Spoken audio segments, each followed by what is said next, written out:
John likes tech and lives in Indiana, you know. Kevin likes the Dodgers and talks on the radio.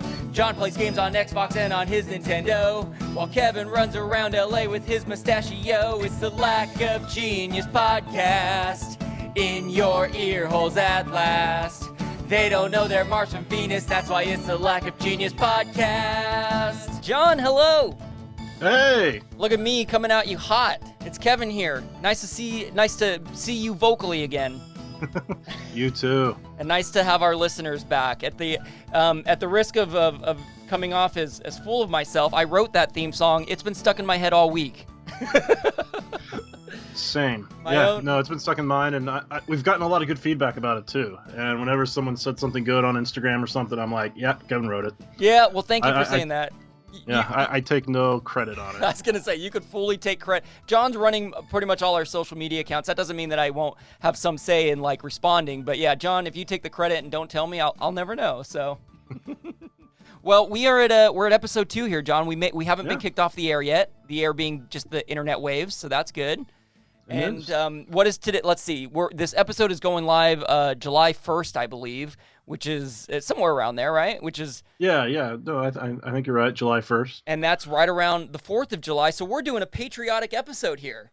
We are. We're doing 4th of July related things. So John has prepared a quiz about the 4th of July. The 4th of July in general, and I have chosen to do a quiz about my favorite. Look, not just my favorite 4th of July movie, but one of my top 5 favorite movies of all time, The Sandlot. That's up there with Mighty Ducks 1 and 2.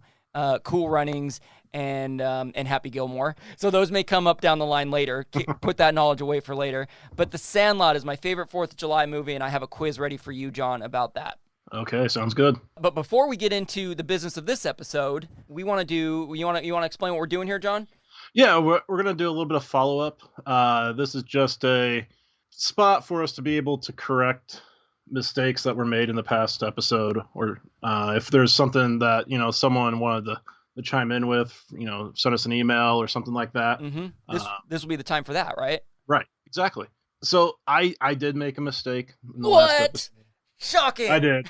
I had said that I thought that my sister had taken a tour with New Community Project, but she has talked about it multiple times, but never actually been able to make it on one. Gotcha. Yeah, this is what I traveled to Nepal as a part of with this nonprofit New Community Project, and you thought that your sister went, so she's just excited and wants to go on one. Right. Yeah. Yes. So that was on me. That was my mistake. But on that note, we got a note from the head of New Community Project, David Radcliffe. He listened to the episode, which was awesome, and he invited me on a learning tour to go to Ecuador, which was one of the countries the country that I hadn't been to in our multiple choice question. So I may have to take him up on that. I also made a mistake. I'm sure I made a mistake speaking in the podcast, but none are coming to mind right now, and nobody called me out specifically. I did make a mistake on my quiz very early on. I think I did tell you about this, John, that one of my best friends from childhood texted me and he said, "Oh, I got a 4 out of 5. I thought I knew you well." And he said, "I thought you were on Wipeout." And I was like, "I was." Turns out I chose the wrong correct answer for the quiz. The game show that I was on was Wipeout, and I had, I think, Price is Right chosen. So my best friend Greg, who took that quiz, he not only did he get a 5 out of 5, I gave him a 6 out of 5 for calling out the mistake. So yeah, and if going forward, if anyone finds a mistake or just wants to answer a question that maybe we have about something and we're like, I don't know, definitely reach out to us on Facebook, Instagram. You can email us, leave a comment on the YouTube channel, which, hey, we're putting the audio podcast on YouTube. Yeah, we are. Thank you, John, for that. And yeah, look, if you like attention right now, our listenership is the lowest it will be at any point, we hope, because we hope not to lose listeners, meaning now's the time to get in with us, man. If you got something to say, we will put your email on the airwaves. I mean, we already have had one person say that they've already binge listened to all of our episodes. All 2 of them. Yeah. So, I mean, 1 1/3 of them. It's not too hard to do that right now if you want to. So this is basically our way of saying thank you to the early support that we've had. We've had a lot of great comments and feedback, and John and I are really enjoying this. We're having fun doing it. We're not doing this to try to gain some big audience. That would be nice. but it's so nice to be receiving genuine feedback. So thank you to anyone who reached out to either John or myself. Really appreciate you. Yeah. Well, I think we should just go for the quizzes. Yeah, you feel good about this, John? So I do. We're gonna try a slightly different format this week. Instead of one person doing all of their questions at once, we're gonna alternate taking the quiz and asking the questions, which I think will be a lot of fun. So why don't we just start with you? Why don't you ask the first question from your quiz? We can do that. Okay. The first question is, who was the main author of the Declaration of Independence? Oh, man. This is going to end poorly for Kevin. Thomas Jefferson, Benjamin Franklin, George Washington, or Alexander Hamilton? I'd like to preface this by saying I do have not only a high school diploma, but a college diploma. And I'm really nervous about how stupid this is going to make me look. Not just this one question, but all the questions. I am pretty sure the answer to that is Thomas Jefferson. I'm pretty positive. You're correct. Yeah, go Kevin. All right, so good. I'm 1 for 1 on my knowledge of American history so far in the 4th of July. So let's hop over to the Sandlot now. John, I asked you before I made this quiz when the last time you saw this movie was, and what was your answer? I don't remember. Good, which was music to my ears. No, I do want to let you know that Emily took the quiz earlier, but I did not look at it, and this is one of her favorite movies. How did she do? That's your wife, Emily, by the way. How did she do? Yeah. She got 4 out of 5. Okay, not bad. All right. And she said we may have to watch it later, so... Yes, as I was putting these questions together, I was like, I am going to watch this movie immediately. I'll probably watch it on the 4th, actually, is what I'll do. All right, so in the movie, The Sandlot, who signed the baseball that the Sandlot kids must retrieve from the beast, the dog on the other side of the fence? Who signed the baseball? Was it A, Ted Williams, B, Mickey Mantle, C, Babe Ruth, D, the entire 27 Yankees team? My immediate response wanted to say Mickey Mantle. But I don't think that's right. I think it's Babe Ruth. The fact that you have the entire 27 Yankees team as an option points me towards Babe Ruth. And are you going with the direction that you've been I'm going with Babe Ruth. You got it, bud. You got it. Great deduction. Now, I don't know if you remember this, John, but yeah, Babe Ruth is the one that got hit over the fence. When they eventually retrieve it, spoiler alert, and take it to the owner of the dog, he trades them for the chewed-up Babe Ruth ball in exchange for a ball signed by the entire 27 Yankees. Okay. So I was hoping you remember that and it would throw you off, but man, John, you got it by me. So, all right, well, we're both 1 for 1 to start. That's pretty impressive. We are. So the next question is, what day should we actually be celebrating Independence Day on? Wow. July 5th, July 3rd, July 2nd, or June 30th? Wow, I don't know that I realized that this was the case. So I'm guessing what this is translating to is what day was the Declaration of Independence actually signed, probably. I mean, I don't know. I'm kind of thinking out loud, but it's not actually the 4th. My goodness. Well, I'm going to play it safe and stay within a day, and if I do that, that's either July 3rd or July 5th. Oh, man. My gut has been July 3rd, but now I'm like, what if they delayed it and they wrote it up on the 4th but didn't actually sign it till the 5th?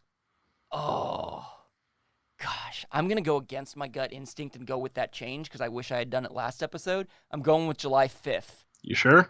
I'm positive. Let's do it. July 5th. Incorrect. Dang it, that was a loud buzzer. All right, what was it? July 2nd. Okay, so at least I would have missed it either way. Yeah, July 2nd is actually the day that they voted on ratifying it. So it became official. Like, we're doing it. We're declaring our independence. Okay. And then July 4th is when, from what my understanding is when they finished signing it. And then it got put out to be published.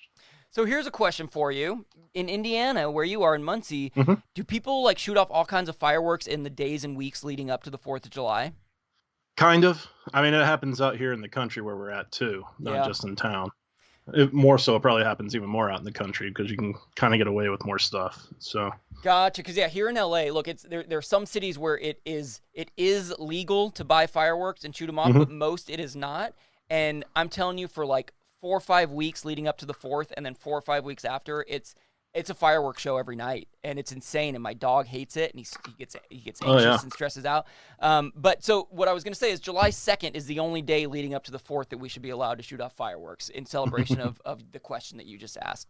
Okay, great question, John. So I'm 1 for 2. Here we go. Let's see how you Hmm. do on number 2 about the Sandlot. Which character tells the story of the beast in the Sandlot treehouse, which ends in the repeating of the line, forever, forever? That's a clue because he says it like that. Was it Yeah. A. Ham, B. Yeah Yeah, C. Smalls, or D. Squints? I know it's not Smalls. I want to say it's either Ham or Squints. I know Squints is the one with the glasses, if memory serves, Okay. because he has to squint without them. That would make sense, yeah. Right? Yeah. And I just have this picture in my head of him saying it. So I'm going to go with Squints. Squints is your final answer. Squints is my final answer. You got it, man. Great deduction. Great job. Wow, you're 2 for 2. You're doing great. Fun fact that I learned in researching this, the character Squints, Michael Palladorus was the character's name, was named after an actual guy that the guy who wrote the movie, it was a nerd in high school who he played baseball with. They slightly changed the spelling of Polydorus, though, and so this Michael Polydorus guy, the real-life version, sued the writer and creator of The Sandlot. It didn't hold up, whatever. They said there wasn't enough similarities, even though like it's pretty freaking clear that it was about this guy, which is hilarious. All right. Wow, 2 for 2. I'm 1 for 2, so I got some pressure on here. So let's see how I do here. Where did the first 4th of July fireworks show happen? Mm. Washington, D.C., Wow. Boston, New York City, or Philadelphia? These are all really strong choices. Like you didn't throw me like a Tokyo or something, you know? Like you didn't throw me a bone, a throwaway answer. I feel like it could be any one of those. I don't think New York City. Well, see, I'm assuming that the fireworks shows happen like, in the 1700s or 1800s. But now that I think about it, were fireworks even invented then? I don't know. I don't know anything about explosives. Philadelphia, for some reason, jumps out to me. Maybe it's just because there's that cracked Liberty Bell in the city, and Benjamin Franklin is from there, and it's either way, it's going to be thrown at a dartboard. So I'm not going to overthink it. I'm going to say it was Philadelphia. I'm choosing it. You are correct. Oh my gosh! Wow, what an excellent guesser I am. Any fun facts about that for us? I believe it was like 1777 or 78 or something. Like it was in the 1700s, and yes, fireworks were invented by then. And they didn't burn down the city, apparently, right? No, they didn't. In fact, I could be misappropriating the quote, but I believe it was John Adams that initially said that celebration should happen with fireworks and stuff. So if that's true, I want to find the quote. Let's say the quote is "Let there be fireworks," John Adams, and I want to get a big picture of a firework and I want to put it up on my wall forever. That's the real John Adams quote right there. Yeah, it was in a letter. And so I think he had just written a letter to someone saying, "Hey, this is what should happen." And that letter didn't get ignored; it got put into place, and that is why dogs have anxiety every 4th of July. Pretty much. Thanks to John Adams. All right. Well, here we go. I'm going to get into question 3 for you on the Sandlot. You're 2 for 2 right now. What is the name of the lifeguard who Squints tricks into a kiss at the pool? Is it A, Cindy Peppercorn, B, Wendy Peppercorn, C, Cindy Pepperhorn, or D, Wendy Pepperhorn? You see a theme there amongst the answers. Yeah. I remember the scene. Mm-hmm. You want to describe what you remember? I mean, I know that obviously they're at the pool, and Squints pretends to drown. He pretends to drown, right? Yeah, you're doing good. You're not getting points for this, but yeah, you're doing right. good. First of all, I'm trying to remember if it's Cindy or Wendy. That's part A of the question, right? Right, but I'm pretty sure it's Peppercorn, not Pepperhorn. So it sounds like you're between A and B. You just got to remember if it's Cindy or Wendy. Yeah, she's giving him CPR because she rescues him from the bottom of the pool. Right. And during the CPR, and fun fact about that scene is the directors or whoever behind the scenes told Squints, "Don't you dare even think about slipping any tongue during this scene." They literally had to tell the kid that. I'm gonna go with Wendy Peppercorn. Wendy Peppercorn, locking it in. Yep. Great job, John. Way to work that out, man. That was great. Wow, are you 3 for 3? I am. My goodness, I am trying to jinx you right now. I'm trying to get in your head by making you realize you're perfect. And you're 2 for 3, so. I guess I'm not that far behind, man. We'll see. Maybe I'll get far behind right here on this one. Who was the first person to sign the Declaration of Independence? Mm-hmm. John Hancock, John Adams, Thomas Jefferson, or Ben Franklin? Okay, so there's a name that jumps out at me right away, and it's John Hancock, and here's why. Because he had the largest signature on the Declaration of Independence, and it's why they say, like, let's get your old John Hancock over here, meaning your signature. I also remember, I mentioned Happy Gilmore being one of my favorite movies. I love any Adam Sandler movie, especially before the year 2000, and in Big Daddy, the little kid does a play reenacting the Declaration of Independence, and the character who plays John Hancock, they say, John Hancock, do you want to sign first? And he runs over and he signs it. So assuming Big Daddy is historically accurate, I'm going to choose John Hancock. Correct. Yes. Oh, I was so worried that maybe like history just wanted us to think that, but it was really somebody else. Okay, I'm feeling good. Yeah, supposedly he was the first to sign it because he was the president of the Congress at that point that was formed to do this, but it is also his handwriting that is the largest as well. Which kind of makes sense because when you're the first person to do it, you think everyone's going to kind of go around you, but then eventually they get smaller or whatever. It's kind of like when I remember back in the days when I'd actually write letters to people before the internet existed, or if you're like journaling and you want to fit it all on a page, and at the beginning, for me anyways, I start writing big, and at the bottom the writing gets really small. That's kind of how. I wonder if the same sort of thing happened. It could be. That's why I hate unlined paper.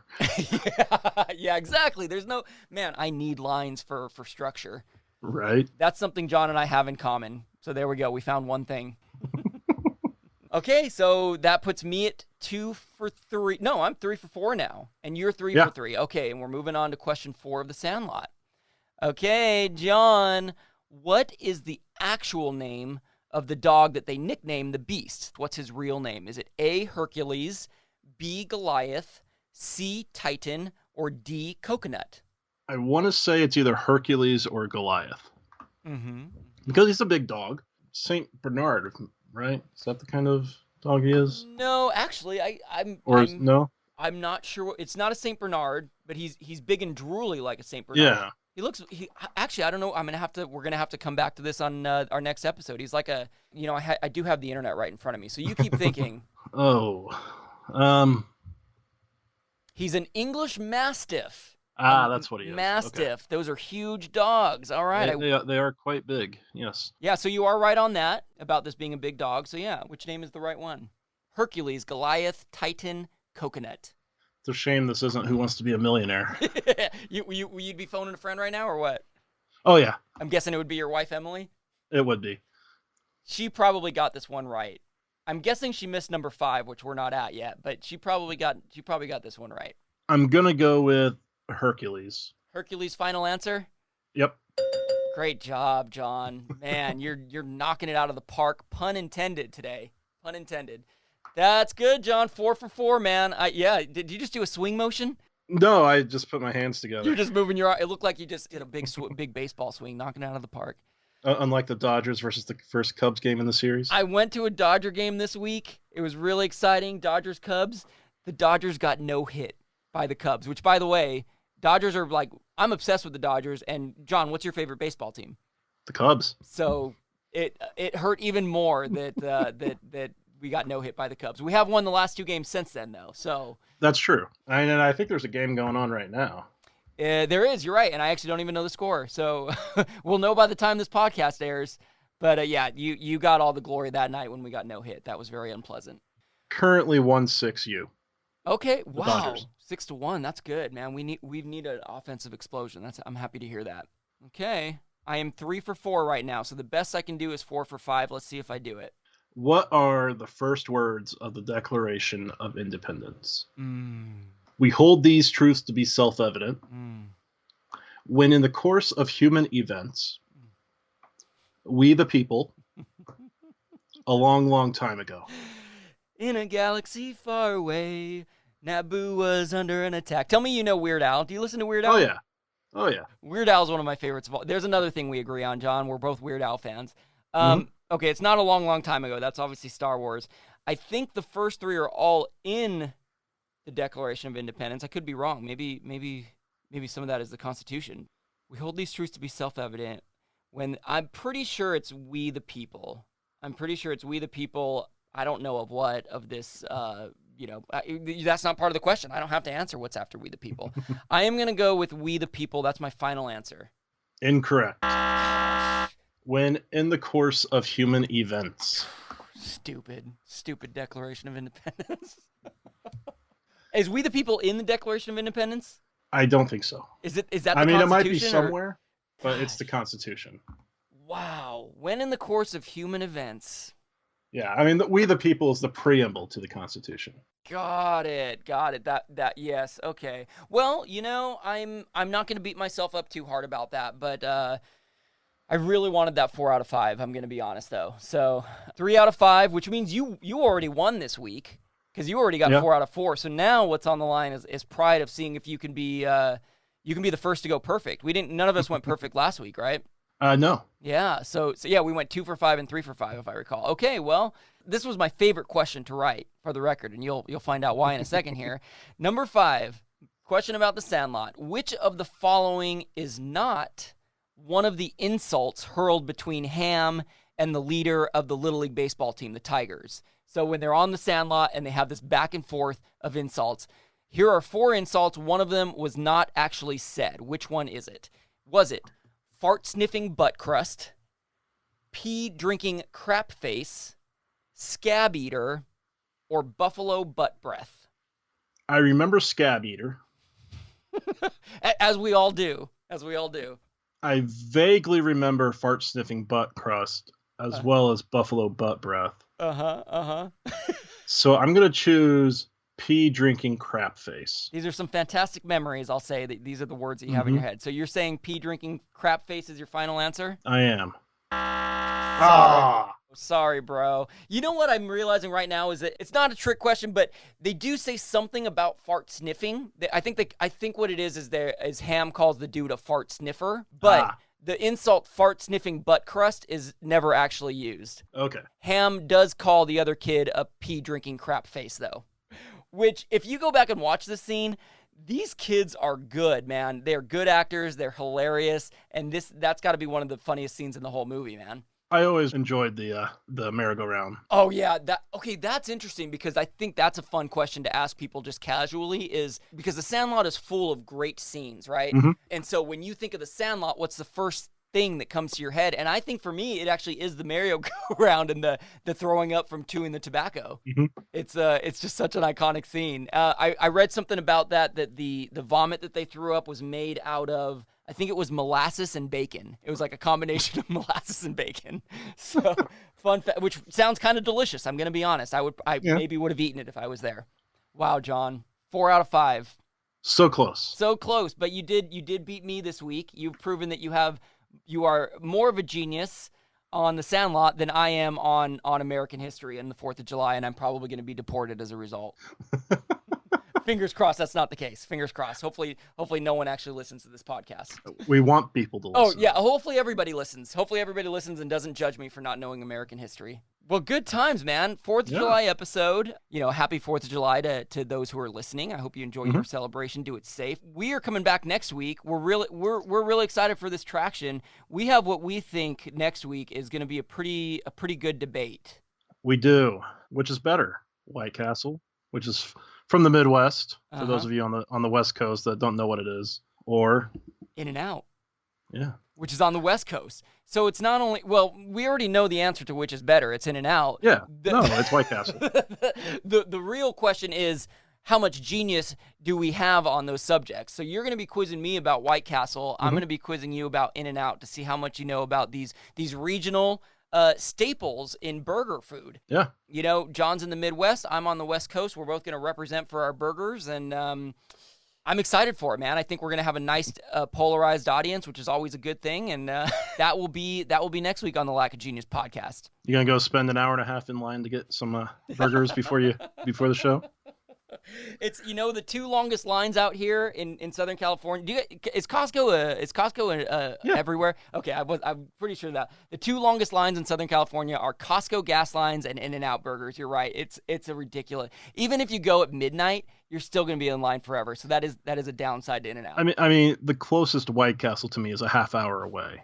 I could probably drive there and get food and drive back in the time it would take for you to be at the In-N-Out. You're actually exactly right. But I'm talking about food quality and In-N-Out. That you're just not going to beat it. We're getting ahead of ourselves. I think we got to save this for next week because it's going to get heated. It might. We'll see. It might not. We're on all the social medias, and we're looking for your participation in these. We're gonna have a quiz. The quiz is actually already up for the Sandlot and the 4th of July. Yeah. I mean, I know you just got all the answers, but the reason I'm telling you is that we're gonna have all of our quizzes up before these episodes are up. So in terms of like the White Castle In-N-Out one, you'll be able to see that 4 or 5 days before the episode goes up. So you can always kind of be ahead of us and test your knowledge before we even go take it to the airwaves. Yeah. We appreciate all the follows, all the likes. Please, if there's something that connects with you, please share with us, and please feel free to share with a friend. If you think, hey, you know what, I got a friend who likes the 4th of July a whole lot, maybe they'll want to listen to this episode, or maybe they love the Sandlot. Either way, we really appreciate your support and spreading the word. Yeah, I mean, like Kevin said, we're on all the social media. I mean, we've got our website, lackofgenius.com. You can always leave comments there. You can email us at lackofgeniuspodcast@gmail.com. Lack of Genius Podcast on Instagram, Lack of Genius on Facebook. I think it's just Lack of Genius on YouTube even.